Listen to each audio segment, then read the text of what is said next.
Alright, well, back with another video, and in today's video, what we're going to be doing is going around the fields here, checking out, progress, not really progress, but the finish and outcome of cutting the hay this year, fall of 2018, and get to work on some other stuff here too. This will be a short little video, 10 minute video, but it looks gorgeous out here, especially over there. Gotta go through there and cut some of that though, but looks beautiful, especially that pine tree right there, that one. But yeah, there's pines through there. There used to be cedar trees, a whole bunch of cedar trees through here, and we hardly have any cedar now. The only cedars you're probably going to find are probably hidden, and even then there's probably less than 15 cedar trees through these woods, so we mostly used them all.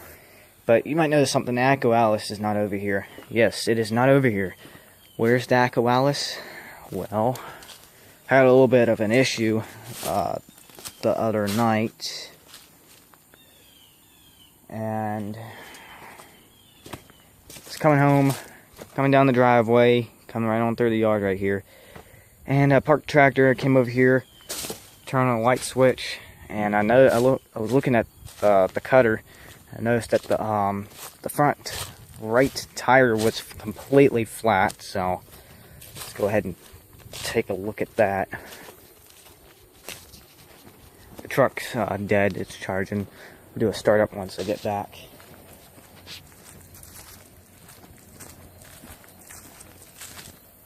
But yeah, you can see the tire right there. Not in a good condition, but you can fill it up with air. It fills up with air. So it's like a puncture wound. Same with this tire, and you got a little bit of damage there. I wouldn't use this tractor if you were going in a garden or a field or something plowing. See, pretty bad condition of the tire right there.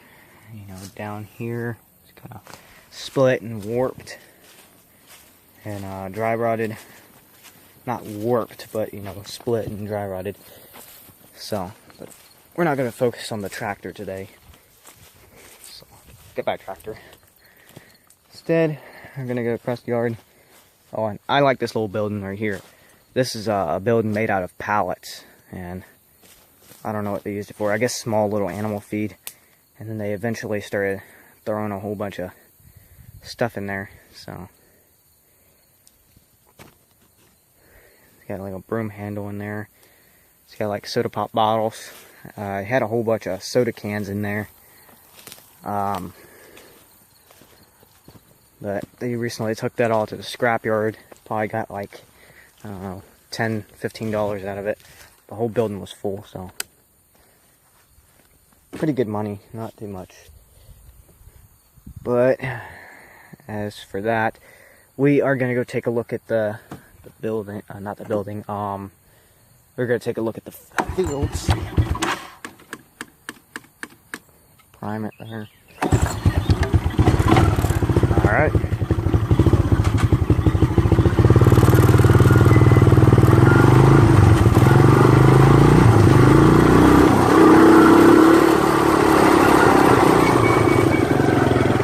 Field number 1. Well, I didn't start with this field, but you can see it did pretty good, except for right there. I had we had gotten some telephone poles. I don't know what that sound is. It's an awful sound screeching back there. Got some telephone poles. We put them there, and had to go around them. But for all in all, the field looks pretty good. I tried to go back around the sides. So you see I missed a little bit of spot right there. But go around here with the lawnmower and cut all that. And as for back here, let's take a look. mean, it did pretty good. You can see I missed a little bit of spots right here while I was filming. That was due to me filming, you know. Got a little bit distracted, so. But all in all, I mean, it did pretty good. You can see a little bit of some impurities there. Run, sheep, run. Got about 60 or 70 there. It'll get about 80 to 90 in the next 2 to 3 months. So, you got to keep them fed.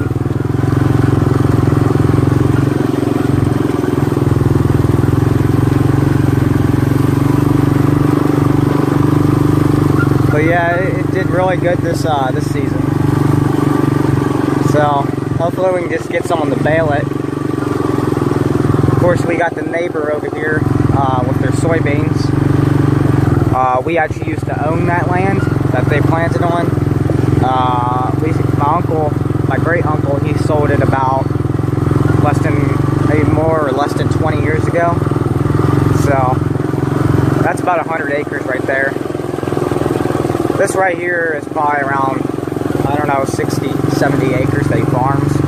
And back there, it's probably around 30 or 40 acres that's woodland. And you can tell they went through it, they logged about back in May. So, fairly new. Guess we can take a look over there, show you the pond. But let's get across the field here.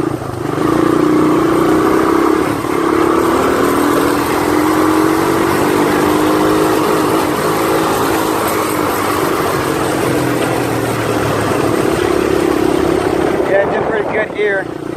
I was surprised.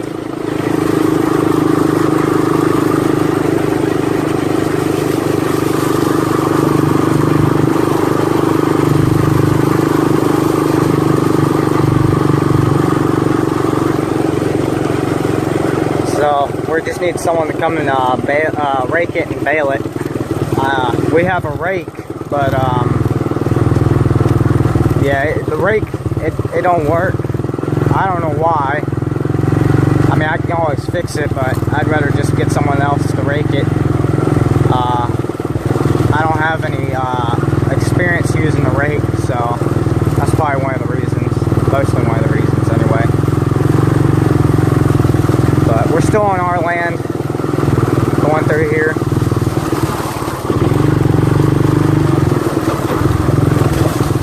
Here's the cross section between the property line.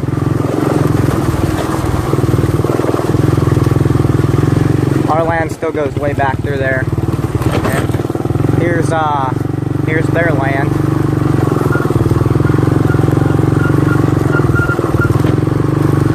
If you're wondering, I do have permission to go on this land, so I've actually been back here with the tractor clearing this. Of course, like a few days later, they came back here with a freaking bulldozer, and then they did it. But see, someone went through here with a truck. It's pretty rough with a truck. But here's the pond. Spider right there.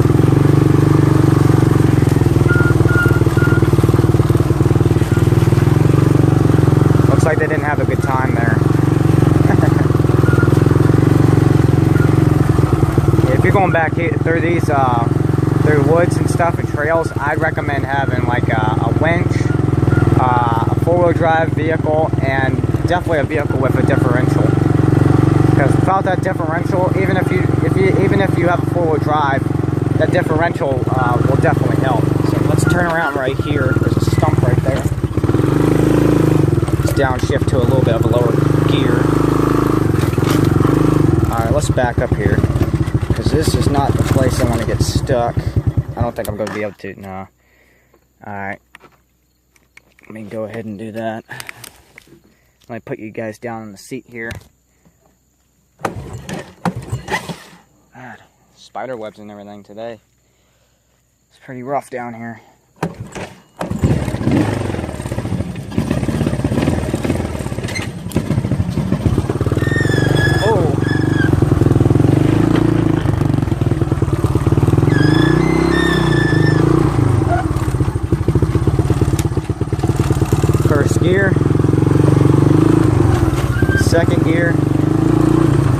third gear, fourth gear.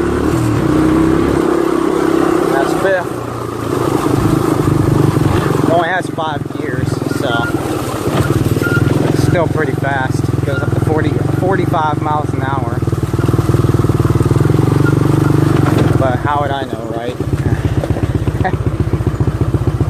Of course, I go speeding, flying through the fields, racing. This four-wheeler's much more than a trail rider. It's mostly like a four-wheeler you'd use for like racing or something, I figure. But it does really good considering it's chain driven. I'd rather it to be shaft driven like the Yamaha Timberwolf, but it works pretty good. Just keep on spraying that chain coolant stuff on there.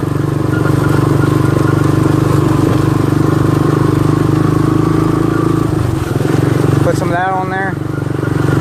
This chain on here will get up almost like to 200 degrees. I put that stuff on there. After riding around for like 10 minutes, you can come back, feel that chain, it ain't even hot. I'm talking about it's at least like, you know, I mean, it's going to be pretty warm, but it ain't scalding hot. It ain't almost like 200 degrees or it's going to, you know, cook your finger. So, that's the picnic back there. You guys remember that. So, let's get on back up to the house.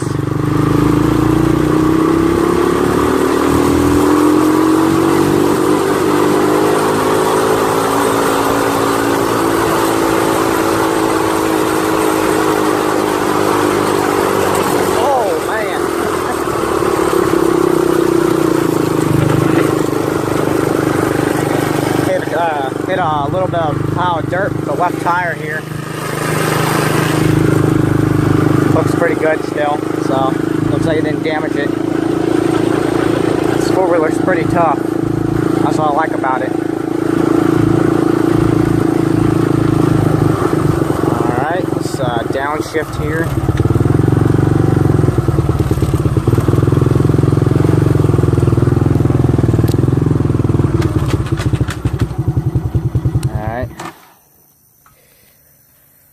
Oh, man.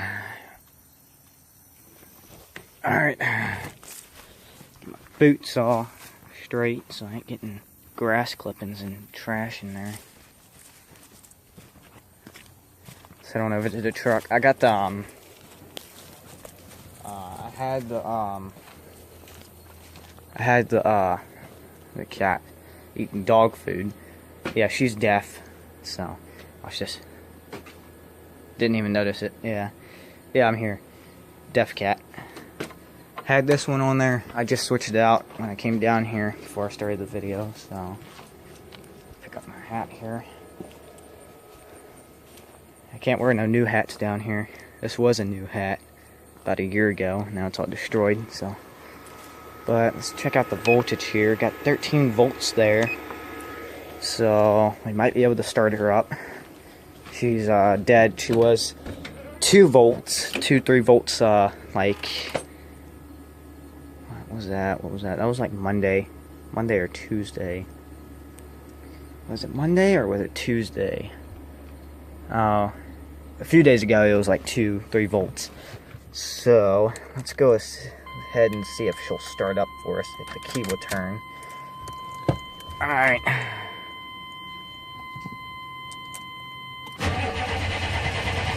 Come on. Come on. There we go.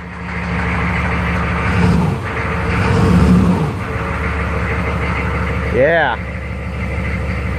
Yeah, it's going to need some new diesel. I mean, the diesel in here is probably about a year and a half, maybe 2 years old, so. Not really the greatest thing to be driving around. Especially with old, almost expired diesel. I'm surprised it's still lighting. But have to get some fuel stuff, some stuff to put in the gas tank so it extends the diesel life. Put some new diesel fuel in there, and yeah, it should be fine. But let's do a light test Where are the hazards? There they are. Hazards are on. Alright, let's go around and check it. Pretty good, pretty good.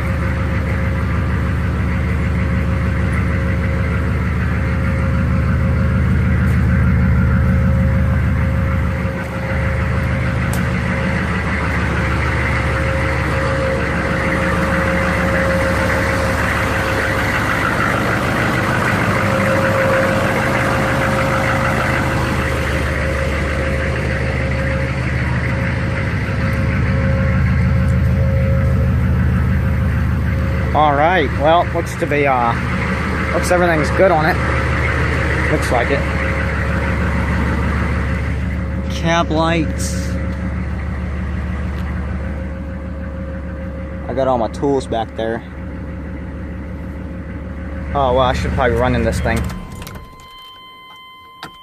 I forgot, it doesn't have no oil in it.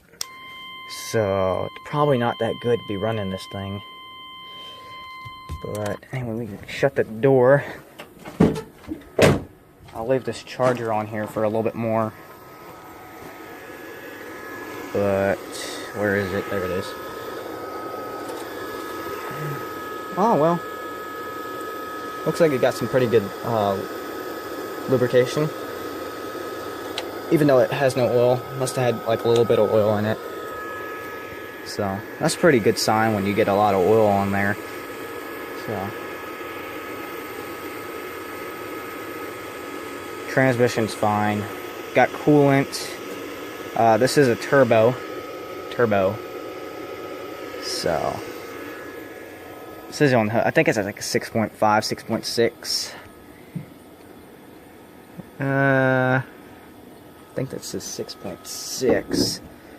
No, 6.5 diesel turbo diesel. V8 engine, so it's a 1997 GMC dually. And this thing is a workhorse, so just don't take it off-road. You know, it's a GM. You can't take a GM or a Chevy off-road, but you can take a Ford off-road. And a Dodge, well, Dodge will hang on in there, but Chevy won't. Chevy gets stuck as soon as you try to put it in gear. Chevy would be stuck before you even put it in gear. But yeah, there ain't nothing like these old vehicles, you know. Some guy, some idiot runs into the back of your truck or something. Their car's all destroyed because they got a plastic Chinese car. Heck, it can be an American car and that thing's all falling apart. Why? Because it's new. So I only trust Ford. I mean, I would definitely buy a GM or a Chevy if it's an old truck that has a four-wheel drive and it's pretty good. But them new Chevys they make, I wouldn't buy them. Them Fords I'd definitely make, but they have too much technology. I'd buy a Ford because Ford comes out with the most useful technology. So I mean, Ford came out with the 10-speed transmission because they didn't like GM's 9-speed transmission. Put a 10-speed transmission in their vehicles, and I remember telling people about it, and they're like, "Yeah, maybe the trucks, but yeah, that's because of the, you know, like probably like the F-250." And I was like, "No, it's in all their vehicles." Like, what do you mean? Oh no, it's in the F-150, it's in the Focus and everything. It's in the Mustang. It's like, huh? It's like, but that's like a workhorse transmission. I was like, well, yeah, but the more gears you have, the more power. So, the lower the gear, the more torque. Just like the tractor, and it has like 12 gears altogether. You know, even though you can only move less than like half of a mile an hour, the thing's really slow. You can go up from less than a half a mile an hour to almost 35, 40 miles an hour. High shift. But yeah, I'm gonna end this video here because I only got like 2% left. But I don't know why it didn't give me any warnings. But yeah, I guess I'll see you guys in the next video. So like, comment, subscribe, whatever you guys want. Goats over there. See the herd right there, and you got the other one right over there. He's just minding his own business. But yeah, I'm gonna see you guys in the next video. So you guys take care. Bye.